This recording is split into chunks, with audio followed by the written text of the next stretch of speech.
आदाब बरसे दोस्तों, जिस तरह कि आप जानते हैं कि नया राशन कार्ड फरवरी के पहले हफ्ते से मीसेवा पोर्टल के जरिए दरख्वास्त दे सकते हैं और फरवरी के आखिरी हफ्ते से पहले रजिस्ट्रेशन मुकम्मल कर सकते हैं। तेलंगाना के अवाम इतने अरसे से नए राशन कार्ड के अप्लाई करने इंतजार कर रही थी, लेकिन हुकूमत ने रियासत में बोगस कार्ड से छुटकारा पाने के लिए दरख्वास्त गुजारों को नए राशन कार्ड के दरख्वास्त देने की इजाज़त नहीं दी थी। लेकिन अब राशन कार्ड की केवाईसी चल रही है और वो 31 जनवरी 2024 को ख़त्म की जाएगी। इस माह के आखिर तक 70% मुकम्मल होने की अंदाज़ा लगाया जा रहा है। इसलिए अब हुकूमत ने तेलंगाना के लोगों से नए राशन कार्ड की दरख्वास्त कबूल करने का फैसला किया है। जिन लोगों ने पहले प्रजा पालना राशन कार्ड की दरख्वास्त जमा कराई है, जो प्रजा पालना फॉर्म के साथ राशन कार्ड को अप्लाई किए हैं, इन्हें दूसरी बार राशन कार्ड के लिए दरख्वास्त देने की ज़रूरत नहीं है, क्योंकि नए राशन कार्ड के लिए प्रजा पालना फॉर्म राशन कार्ड के फॉर्म के ज़रिए जमा कराए गए दरख्वास्त फॉर्म पर भी गौर फिक्र किया जाएगा और उसी के ज़रिए उसको राशन कार्ड मुहैया किया जाएगा। बताया जाता है कि 5,40,000 ख़ानदान राशन कार्ड के अहल हैं रियासत भर में और 65,000 ख़ानदान अंत्योदय या राशन कार्ड के अहल हैं। लेकिन इन दोनों कार्ड होल्डर में तकरीबन 1 लाख ख़ानदान ऐसे हैं जो नाअहल होने के बावजूद, मुस्तहिक़ ना होने के बाद भी गैरकानूनी तौर पर राशन हासिल कर रहे हैं हुकूमत से।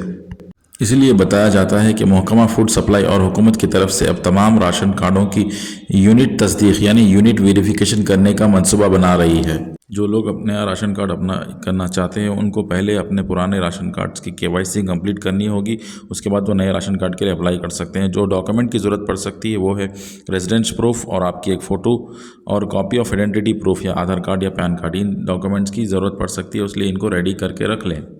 दोस्तों, आज दूसरी जो अहम बात हम आपको बताने वाले हैं वो इंदिरा इजरुल्लू स्कीम के तहत है। बेघर अफराद को प्लाट देने के साथ साथ मकानात की तामीर के लिए 5 लाख की इमदाद की जो फराहमी की जाने वाली है, पब्लिक एडमिनिस्ट्रेशन प्रोग्राम के हिस्से के तौर पर प्रजा पालना इस एप्लीकेशन के ज़रिए इस स्कीम के लिए कुल 84 लाख दरख्वास्तें मौसूल हुई हैं। फ़िलहाल दरख्वास्तों को अलग अलग किया जा रहा है। इंदिरा इजरुल्लू इसके तहत सिर्फ 5 लाख माली इमदाद के लिए मौसूल होने वाली दरख्वास्तों को माली इमदाद और मकान की तामीर के लिए मुफ्त प्लाट दोनों के लिए दरख्वास्तों को अलग अलग किया जा रहा है। इंदिरा इजरुल्लू स्कीम से फ़ायदा उठाने वालों की शनाख्त के लिए हुकूमत ने जदीद तरीन मसनूई ज़हानत की टेक्नोलॉजी का इस्तेमाल किया है, यानी AI आर्टिफिशियल इंटेलिजेंस ऐप के ज़रिए इस फॉर्म्स को सेपरेट किया जा रहा है।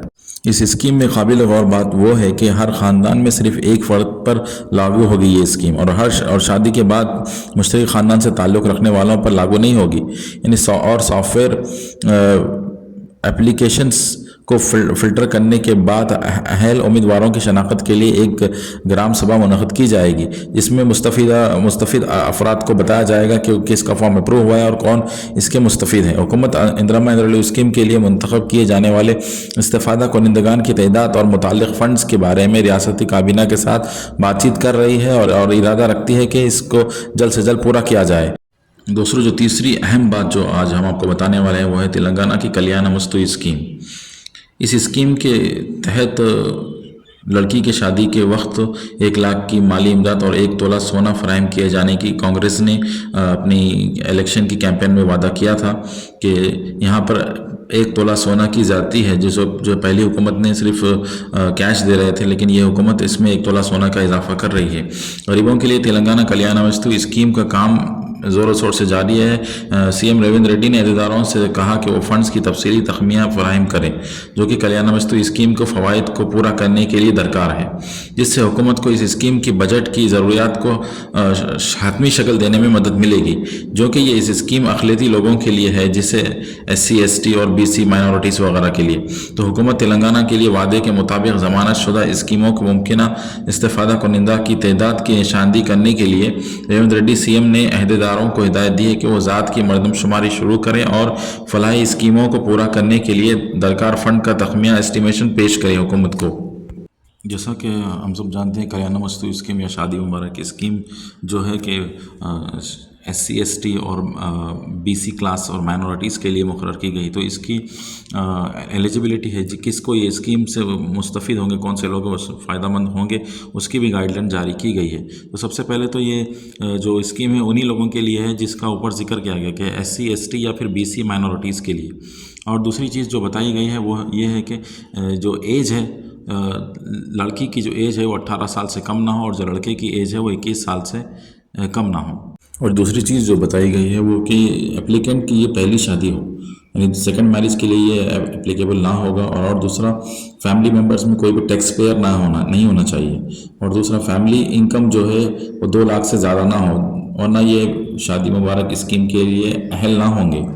और चौथी चीज़ जो है वो जो तेलंगाना के रहने वाले हों या फिर कोई उसकी सर्टिफिकेट उनके पास हो, वो भी बेहतर होगा। और बताया जाता है कि स्टेट या सेंट्रल गवर्नमेंट के एम्प्लॉयज़ भी ना हो तो वो भी इसके लिए एप्लीकेबल नहीं होंगे, एलिजिबल नहीं होंगे। वो इसके लिए जो सेंट्रल गवर्नमेंट या पेंशन रिसीवर जो है तो उनको भी इस स्कीम से हटा दिया गया है, वो इसमें अप्लाई नहीं कर सकते शादी मुबारक स्कीम में। और जो आखिरी बात है वो है, और फैमिली में अगर एक से ज़्यादा लड़की है तो भी एप्लीकेबल ना होगा, सिर्फ वो हर फैमिली में सिर्फ एक लड़की को दिया जाएगा। इसी तरह के अपडेट्स के लिए हमारे पेज को लाइक और सब्सक्राइब करें और हमारे चैनल से जुड़े रहें।